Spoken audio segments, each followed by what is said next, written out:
বন্ধুরা, আজ স্পেশাল দিনে আলোচনা করব হোলি নিয়ে। হোলির কিছু জানা কিছু অজানা কথা নিয়ে আজকের এই ভিডিওটি। তো বন্ধুরা, আমার সঙ্গে দেখুন, হোলির সম্পর্কে জানুন এই ভিডিওতে। নমস্কার, আমি বিনয়। আমার ছোট্ট ইউটিউব চ্যানেল ইনফো সেন্টারে সবাইকে স্বাগত। বন্ধুরা, হোলি হলো ভারতে এবং হিন্দুদের একটি সর্ববৃহৎ এবং সবচেয়ে আনন্দদায়ক অনুষ্ঠান। এই অনুষ্ঠানটি শুরুর পিছনে কিছু ইতিকথা রয়েছে। হোলির ইতিকথা যদি শুরু করি, তাহলে আমাদের চোখ রাখতে হবে বিষ্ণু পুরাণের দিকে। বিষ্ণু পুরাণ মতে হোলিকা দহনের কথা আমরা জানতে পারি। এই হোলিকা দহন থেকেই শুরু হয় আমাদের পরবর্তীতে হোলি খেলার অনুষ্ঠান।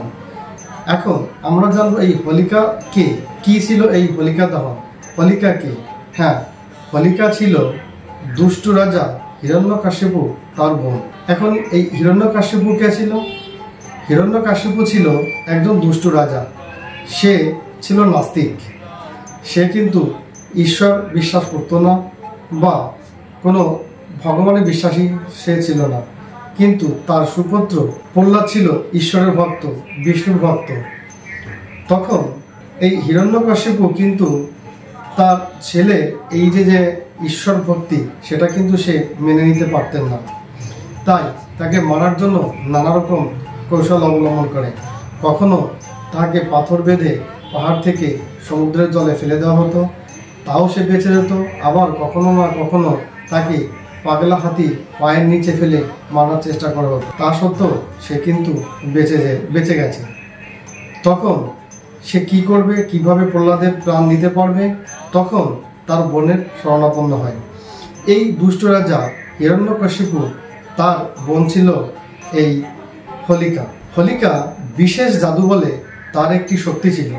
কি সেই শক্তি? সে এই বিশেষ জাদুর মাধ্যমে সে কিন্তু আগুনে পুড়ত না, অর্থাৎ আগুনে ফেলে দিলে সে কিন্তু মারা যেত না বা আগুন তাকে স্পর্শ করতে পারত না, এমনটাই বলা হয়। প্রহ্লাদকে মারার জন্য এই হিরণ্যকশিপু হোলিকাকে ব্যবহার করে। কথায় বলে, রাখে হরি মারে কে।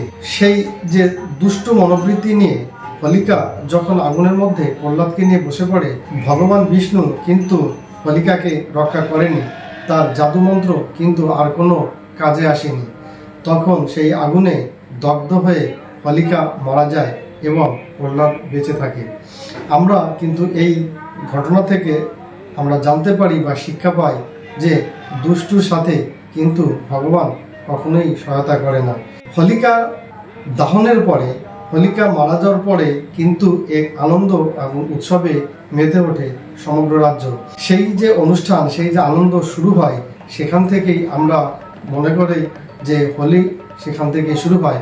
অর্থাৎ হোলির সূচনা এই দিয়ে শুরু হয় যে দুষ্টের অবসান হয়েছে এবং ভালো যারা তারা রক্ষা পেয়েছে এবং তাদের মধ্যে আনন্দ ছড়িয়ে পড়েছে, আনন্দ একে অন্যের সঙ্গে শেয়ার করেছে।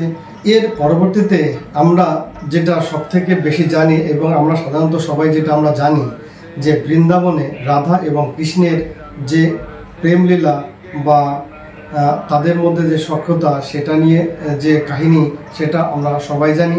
এবং আমরা জানি যে হোলি খেলাটা বৃন্দাবনে শুরু করেছিলেন স্বয়ং ভগবান শ্রীকৃষ্ণ। তিনি কিন্তু রাধার সঙ্গে এই হোলির লীলা শুরু করেছিলেন। ভক্তরা কিন্তু সেটাকে বিশেষ আধ্যাত্মিক কেন্দ্রবিন্দু হিসাবে বৃন্দাবনকে মনে করেন। হোলি কিন্তু অনেকগুলো টাইপের কথা জানা যায়। এর মধ্যে বিশেষভাবে যেগুলো পরিলক্ষিত হয়, যেগুলো শোনা যায়, তার মধ্যে অন্যতম হলো লাঠামারি হোলি, দোল পূর্ণিমা হোলি এবং শাহী হোলি। এখন যদি আমরা এখানে বলি লাঠামারি হোলিটা কি? হ্যাঁ, লাঠামারি হোলিটা বিশেষ ধরনের হোলি। লাঠা মারি দুটো কথা সংমিশ্রণ হয়েছে লাঠামারি হোলি। লাঠা হচ্ছে লাঠি এবং লাঠা মারি, মারি হচ্ছে আঘাত করা। কাহিনীতে এরকম শোনা যায় যে কৃষ্ণ কিন্তু তার সখীদের সঙ্গে রং খেলা বা আনন্দ করতে বেশি অভ্যস্ত ছিল।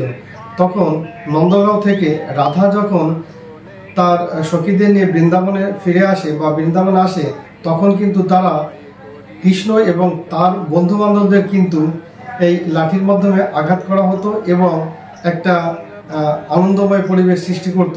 এটা আঘাতটা কিন্তু জাস্ট মজার ছলে, বন্ধুর ছলে মারা হতো এবং সাথে সাথে কিন্তু রঙের ও খেলা হতো, রঙও ছড়ানো হতো, রঙও বিছানো হতো, রং দিয়েও সবাইকে রাঙিয়ে দেওয়া হতো।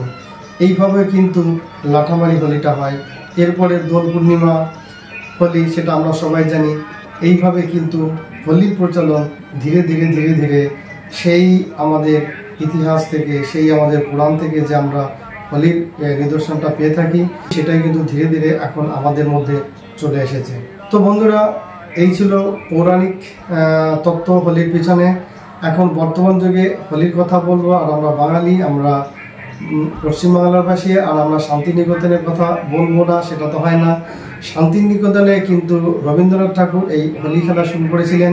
আনুমানিক ধরে নেওয়া হয় 1921 খ্রিস্টাব্দে প্রথম রবীন্দ্রনাথ ঠাকুর শান্তিনিকেতনে এই হোলির প্রচলন করেছিলেন। এছাড়া চৈতন্য মহাপ্রভু তার আন্দোলনের মধ্যেও কিন্তু এই একত্রিত করার জন্য ভক্তদের সঙ্গে হোলি খেলেছেন। তো হোলি শুধু যে উৎসব বা অনুষ্ঠান সেটাও নয়, হোলি কিন্তু আমাদের মধ্যে যে মিলবন্ধন, যে একে অপরের প্রতি ভ্রাতৃত্ববোধ জাগিয়ে তোলা, বন্ধুত্ববোধ জাগিয়ে তোলা, হিংসা ভুলে গিয়ে সবার সঙ্গে যে একত্রিত হয়ে যাওয়া, এই যে বোধটাকে জাগিয়ে তোলা, দুষ্টকে হারিয়ে ভালো এবং শান্তির দিকে এগিয়ে যাওয়া, এই যে নিদর্শন বা এই যে প্রচেষ্টা, এইটা কিন্তু আমাদের হোলি আমাদের শেখায় এবং হোলি আমাদের সেই দিকে নিয়ে যায়। তো হোলি আমাদের শুধু অনুষ্ঠানই নয়, হোলি আমাদের জীবনের সঙ্গে, আমাদের সমাজের সঙ্গেও অনেকটা গুরুত্বপূর্ণ এবং অনেকটা জড়িত। তো আসুন আমরা সবাই মিলে শান্তি শৃঙ্খলভাবে আমরা হোলি খেলি, বন্ধুত্ববোধ জাগিয়ে তুলি, একে অপরের সঙ্গে আমরা ভ্রাতৃত্ববোধ জাগিয়ে তুলি। তো বন্ধুরা, এই ছিল হোলি নিয়ে কিছু জানা, কিছু অজানা কথা নিয়ে আজকের আলোচনা। তো আজ এখানে শেষ করব। সবাই ভালো থাকুন, সুস্থ থাকুন, আর আমার চ্যানেলটিকে লাইক করুন, শেয়ার করুন এবং সাবস্ক্রাইব করুন। দেখা হবে পরের কোনো গুরুত্বপূর্ণ ভিডিওতে এবং কোনো নতুন ইনফরমেশন নিয়ে। Thank you.